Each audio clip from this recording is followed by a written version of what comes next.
Hi, welcome to my channel. Today I'm going to be talking about how to edit some zoo shots to maybe make them look a little bit better.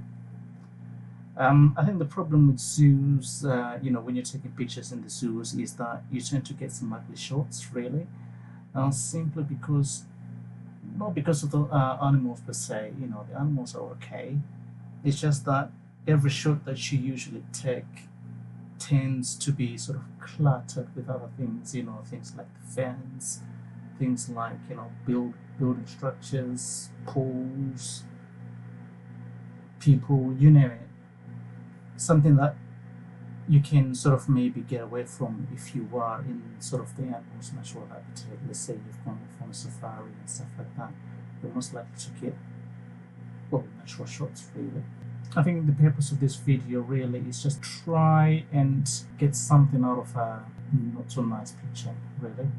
I think first and foremost, what you need to do is maybe sort of plan for the shots themselves. By that, I'm talking about, maybe for example, the equipment that you're taking. I would say you need a zoom lens to be able to get close to the animal and try and get rid of most of the distractions in your shots. You need to shoot in RAW format because that sort of gives you maybe the ability to edit your pictures better. The post sort of editing will be much better if your format is in RAW format rather than JPEG. Also, I would say maybe you need to shoot in manual focus, because one of the things that you tend to find is when you're trying to focus on an animal through a fence, the lens itself will end up maybe focusing on the fence itself. So one way to avoid that is one, to put your lens in manual focus, so that when you focus on the animal, it's not going to be zooming in and out if it's out of focus. The other thing that you need to do as well is get as close as possible to the fence. Let's say you're in autofocus and you're close to the fence. With most zoom telephoto lenses, they're not going to be able to focus on anything that close up. So yeah, it won't be jumping forward, back and forward, trying to get the fence. Instead, it will be focusing on nearly the thing that you're focusing on, which will be the animal in this case. I think if you've got a lens that can do both, some lens you can put it in manual and it's in auto as well. You can do both at the same time. That's even better. The thing is, when you're trying to focus on your animal as well, try and focus in between the fences themselves. That might be hard, but it's sort of practice. You'll be able to get a bit better with that as well. I'm going to show you some of the pictures that I took. This is of tiger that I took in a zoo in Isle of Wight. Looking at this picture here, I think that's one of the problems as well when you're taking pictures in a zoo. By the time you get there, it depends what time you get there. You're better off going early in the morning when they're being fed as well. They're most likely to be active as well in the mornings. In the afternoons, like the time that we go there, they've been fed, they're quite lethargic, and you'll be surprised how long these big cats can sleep for. I mean, I was waiting for this tiger to get up. I think I was there nearly half an hour, really, to be honest. I tried everything in the book, I tried to do a little bit of dancing, some Egyptian dance. Nothing would work. The people that I actually went to the zoo with were like, we're not with him. In the end, I think what actually got the tiger's attention is me shouting, "Caw, caw, caw." That actually got his attention. And I think if I scroll down, you will see, there you go. I got a wrap. And then I think I started shouting again. And then in the end, she turned and gave me this evil stare. I think when you look at this one, I'm pretty sure, she was saying things like, "How dare you wake me up?" But she was looking at me for a while, actually, to be honest, and that sort of gave me the opportunity to adjust my lens, adjust my focus and stuff like that. And in the end, I did manage to get this shot here. I'm quite happy with that, to be honest. The fence in the foreground is pretty much nearly disappeared. But nonetheless, I think you can still see the fence in the background. which is here. You can see the lines here of the fence as well. I don't think there was much I could actually do. What I'm going to do now is try and do some edits. I think the edits that I'm going to do them in Photoshop, and then I'm going to go into Lumina 4 as well, see if I can get some more details out of it as well. Anyway, we'll see what I come up with. First of all, I'm just going to do auto. I'm going to do the white balance on auto as well. I think the idea really is when you're taking the pictures, try and set up your settings so that you will get an optimum shot, where the exposure is well balanced, everything is okay, rather than you depending on sort of post editing, because that will take you some time. Whereas here, I think I didn't have to do much really, because the shot, in my opinion, was well composed, I would say. I don't know about you guys, but I'm happy with that. So I'm going to open that in Photoshop. So that's what I've got. What am I going to do? First and foremost, I'm going to try and straighten the picture. Then I'm going to use that as my point of reference. Yeah, I'm happy with that.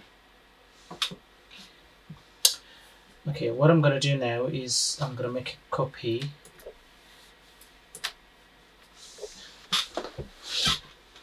Yeah, I'm going to make a copy first. Well, I've actually made 2 more copies. And then the next thing I'm going to do now is to try and select my subject.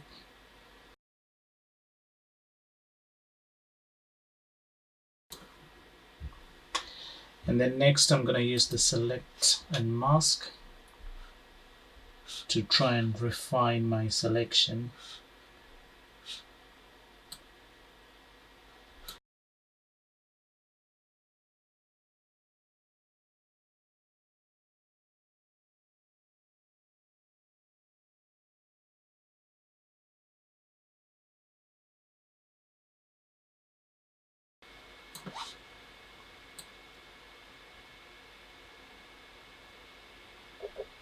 It's actually quite good. Yeah, I'm happy with that. So now that I've got my selection, I'm just gonna go ahead and create a mask. And what I'm gonna do now is actually, I think I'll make another copy. With this one selected, what I'm gonna do is then transfer that to that. And I'm gonna go to select, modify. I'm gonna expand it 30, I think. 30 will be good. Yeah, I'll keep it at that. What I'm gonna then go and do, and I'm gonna go and do a content aware.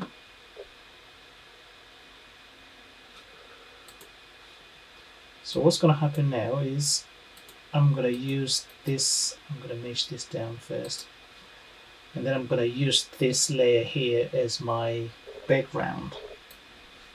So deselect. So now that I've got my background, if we turn this off for now, this is what we've got. What I'm gonna go do now is to apply my blur. I'm gonna use lens blur.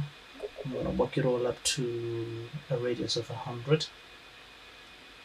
I'm gonna apply. That hasn't done a good job for me. So what I'm gonna do is I think I'm gonna reapply it again. See what happens. I think I might even go further and do a Gaussian blur, which I won't put too much. Just a little bit. Yeah, I think this is much better now. So I will say apply.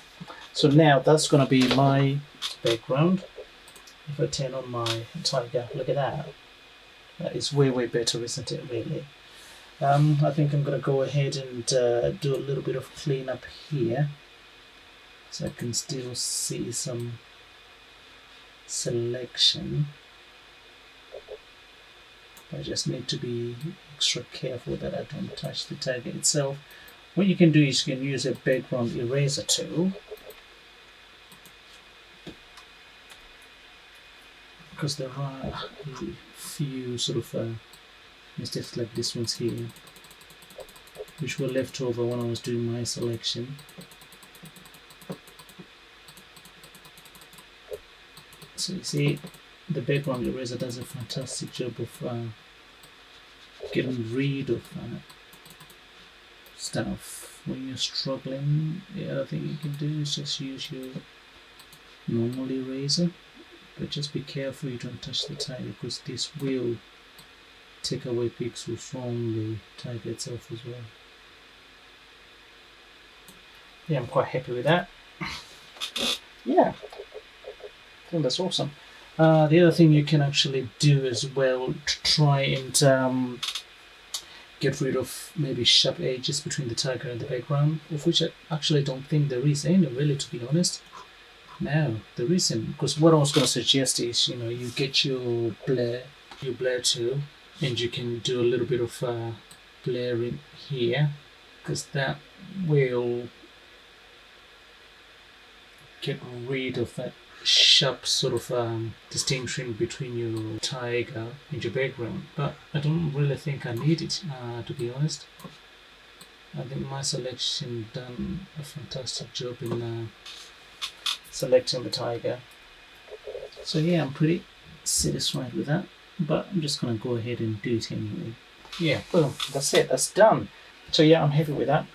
From then onwards, what I'm gonna do is I'm just gonna merge down with this one here, and then I'm gonna open this in Lumina 4. I think in Lumina 4, all I want to do is just maybe do some minor adjustments, enhance the colors and stuff like that. I can still do that in Photoshop, but at the moment I tend to prefer doing it in Lumina 4, simply because it's something which is new to me, and just like how it does some things, like for example with AI image enhancer. Look at that. I would say that's a lovely picture, isn't it? I'm gonna try haze removal. See if you see. I think for this one here, I'll prefer the haze removal rather than the AI image enhancer, simply because I think with the AI image enhancer, what it has actually done is enhance nearly everything in the photo. The tiger itself, and then the background is nice and lush. That to me, I think, sort of presents some form of a distraction. I want my focus to be on the tiger itself. So if the background is a little bit dull is what the haze removal is done, then your focus is mostly going to be on the tiger. So I'm gonna go with the tiger. Next thing I'm gonna do is go on to noise reduction. I think the edges themselves here, as you can see here, there is a lot of sort of some noise still sticking around, which I was unable to get rid of without getting rid of the tiger's hairs as well. So what I'm going to do is I'm just going to try and see if the software will do a better job for me without getting rid of the hairs. I think it's already done it. Let's see what it looks like on there. And then I'm going to make it smaller. Yep. There's still plenty of details on the tiger itself, so I'm quite happy with that. Yeah, it doesn't look like the whole image has been softened, does it? Really? Turn this off. Turn it back on. Yeah, I think it's done a fantastic job. So my final image is going to be this one. I'm going to apply and then go back to Photoshop, and that will be the image that I'm going to actually save.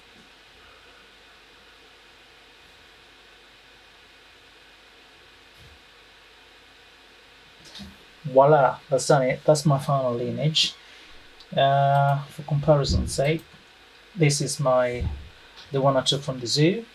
As you can see, it's quite noisy, isn't it? The background is quite distracting.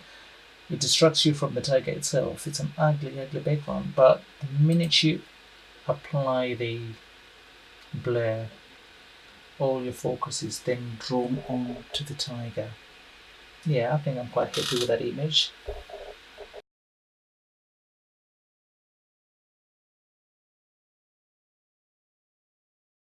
Okay, that's it for this tutorial. I think what I'm going to do next is I'm going to do another video as well. The next one, I'm going to be using the same tiger, but this time around I'm going to do a slightly different sort of style of editing. And I would appreciate maybe then if you could tell me which one you think is better. This one that I've done now, or the next one I'm going to do. Okay, until next time, take care.